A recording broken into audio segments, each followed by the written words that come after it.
What's up everybody, welcome back to a Pokesmith with some numbers. I am A Smith and today we are looking at my top 5 potential long plays in the Pokemon single card market. So today is a little bit different to usual. We'll be looking at cards that might have a bit of growth in the future and kind of looking into the reasons why I think it might be possible.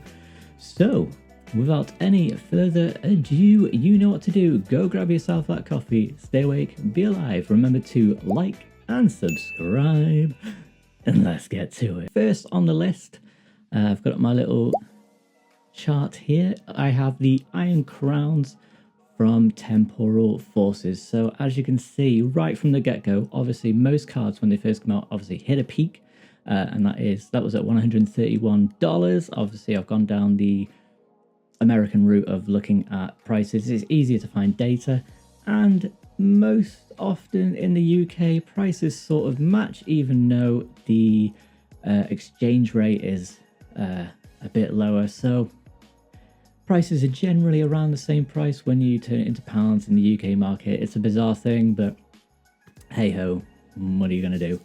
So I looked at the initial launch 1 year in and where we are currently. So Iron Crown, obviously part of the Temporal Forces, which is the Paradox Pokemon. We go to halfway through a year later, $69.99. Not a bad price. A year in, usually you will see a dip after initial launch. And currently it is actually at around about, let's have a look. I mean, you're below $50, sorry, should I say. So we're almost, as you can see by the chart, at its lowest possible point.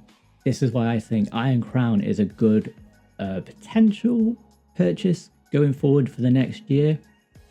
Some cards, after a long period of time, they will reach back to that peak that they had at the start when they first came out. So I mean, we're at its lowest point and I can't see it going any lower than this. So the reason I've picked out Iron Crown EX is because gimmicks in Pokemon cards come round in cycles. You've seen it with Tag Team, which have exploded. Some of the original kind of SIR illustration arts from Sun and Moon have gone up as well. I mean, it's endless. The gold cards, they've gone up in value. I wouldn't be surprised at all to see break cards be the next one to go up in value as well.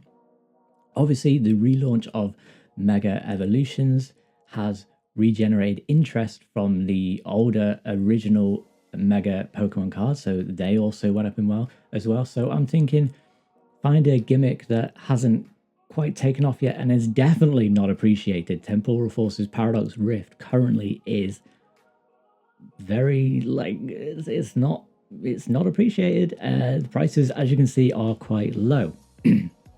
So keeping with that in mind, we will go to Iron Leaves, which again is from Temporal Forces. I myself have picked up 3 or 4 of these cards. When it first came out, $67. A year later, $40. Currently, I'm seeing it in the UK for about £20, £22. So we're at about 25, 26 US dollars on that as well. Again, this card, just like Iron Crown, all the same reasons, is almost at its lowest point that it's ever been at, and I can only see it going up. And it is a awesome artwork. I love this card. So I originally got it. So I originally got this card because I love this artwork, and I would have loved to get a graded 10, but I picked up 3 copies. I think they probably would get a graded 9 because they do the matching artwork and it looks awesome in a slab. As I was saying, thinking of it gimmicks, I went down and had a look at some prize pack cards. Most prize pack series have 2 or 3 sort of chase cards, and what I like about these is if you can find the artwork from the set. I've got here the Mew 151 EX, which is a really nice artwork, really nice done card, but the original is only, without the stamp, is only a few pounds. So you can get the prize pack cards, the same artwork, but with a bit more additional rarity added to it with that stamp to make it a little bit more special. So as you can see, $169 this first came out, which is crazy. Obviously, it wasn't over a year ago, but if we look at the July 2025, we're kind of sitting around between, it's hard to see on this chart, 50, maybe 60 something dollars, something like that. And we're currently back up to around $55 as well. Have I got the... Yeah, $62. So there we go. I've got the midway point as I would like to find. And we're sort of around that same price now. So prize pack cards, again, I'm thinking of not quite a gimmick, but it's something that makes the card a little bit more rare that will increase its value in how, that's what I'm saying, long plays. How long? I don't know, but it's on a dip, and it's on a dip and it can go up. So if you can't get it now whilst it's on a dip, I've actually, about 8-9 months ago, I got a few of the Lugia V cards because I picked those up for I think around £18, so dollars, I don't know, 20 something dollars. And they are now currently, as I checked yesterday, 50 something pounds on eBay. So it's gone up more than double in price, which is pretty good. I sold one the other week for 40 something dollars. I thought I'd just see how it goes. So if I could pick up any more of those, I would. But yeah, I sold 3 and I got them. I thought it was a really good deal. Prize pack card, Pikachu. Pikachu is always a safe bet. And I am actually surprised that this card is currently around $25. When it came out, it was $90. I think this is the Surging Sparks Pikachu. So not only has it got the prize pack stamp for a bit more rarity, talking about gimmicks as before, the Pikachu, it's a stellar card, so there's something of a variant that people might look for in future when they kind of rediscover old sets, and then you can get the original from Surging Sparks and the prize pack card, which $25. If I could find one for $25 right now, I would probably snap it up because it's a pretty cool little piece of artwork and it matches my theory maybe of. And also, if you want to look at any other prize pack cards, I would say any Evolution is quite good. I scanned through all of them. They range from, I think, $18 to around 22. I think Sylveon was the 22. Apart from the Umbreon, which is currently $55, which is not a surprise. It's Umbreon. It's a very popular Pokemon. Okay, we're going to go back to Paradox Rift, as I was saying, with the same reasons as before. I've picked out Roaring Moon EX because, again, it is at its probably one of its lowest points at around $40, $42, something like that. A year in, it was 37, so it started to creep up a little bit. When it was first launched, it was $100, and it is a really awesome artwork. I actually really like this one. I've only got one of these cards. If I could get more, I probably would, because I think Roaring Moon was popular in the trading card game for a while, at least. It's a really cool artwork. In it, you have is there a Screamtail in it as well, and a couple of other Pokemon. It's kind of a little Easter egg Pokemon in there that you can find. The last few cards I was going to look at is more modern, so you're definitely looking for long-term gains on these, and it is kind of a budget-friendly one as well.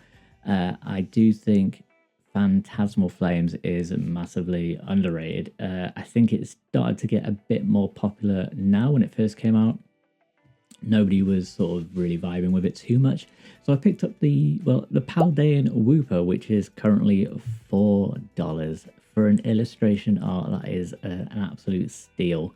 Why not pick up a few of these? And what I'm thinking is, in the background of this artwork, you have the Pokemon Center, much like what you would see in the Scarlet and Violet games. That's why I picked out this card. I think it will be a very, maybe not very, but a sought after card in the future, as people start to kind of rediscover a card again that is underappreciated at this current point in time, and it is so cheap. You can just pick up 2, 3, 4 of these, and maybe it might double, triple in price in 3 or 4 years. It's a long play. I'm not gonna lie. Sticking with modern, I also picked out Rowlet from Perfect Order. Again, this is a $6 card. It's currently at its lowest point. I know it's very recent, but it's a starter Pokemon, and I am actually amazed that it is this cheap. Most starter Pokemon will be maybe $8, $10, $12. So for Rowlet to be $6 at the moment, I think it's pretty good little bargain, and it is a really cute, cool little artwork as well to go with it. So again, another long play as what this video is for, and I picked out my favorite from Perfect Order, which is Dedenne sitting in the tree. What I'm thinking about this card is we're currently in summer. When the autumn comes around and maybe people are looking for autumn-esque fall type cards, you've got the golden leaves in the background. He's sat in the tree, he's got a berry, he's very happy, and it's a cute card. It's a good art on that card, and it's currently $6 to $7, so not too bad on that price as well. So those are my potential long play cards. I hope I've kind of given you a little bit of thought. Let me know in the comments if you want more videos like this, where I can kind of talk about ideas, how I think about when I go out buying some cards. Obviously I run a little business, and finding little gems like this that you can store away for the future helps to just put a bit of money back into that business. And also I'm a collector as well, so like I said, I got some iron leaves for my personal collection as well, so stuff like that. And yeah, let me know what you think. If you think I'm talking a complete bunch of waffle, then let me know. But you know, I'm just showing you what I've found from my little research there. Buy low, sell high. It's pretty basic if you can find it and have the spare bit of money to do those kind of things. So all right, there we go. That is it for today. Thanks for watching. Thanks for making it to the end of another video. Again, like I said, let me know if you want to see more of these kind of things. I can do a little deep dive into other cards, and I will see you next time. Bye.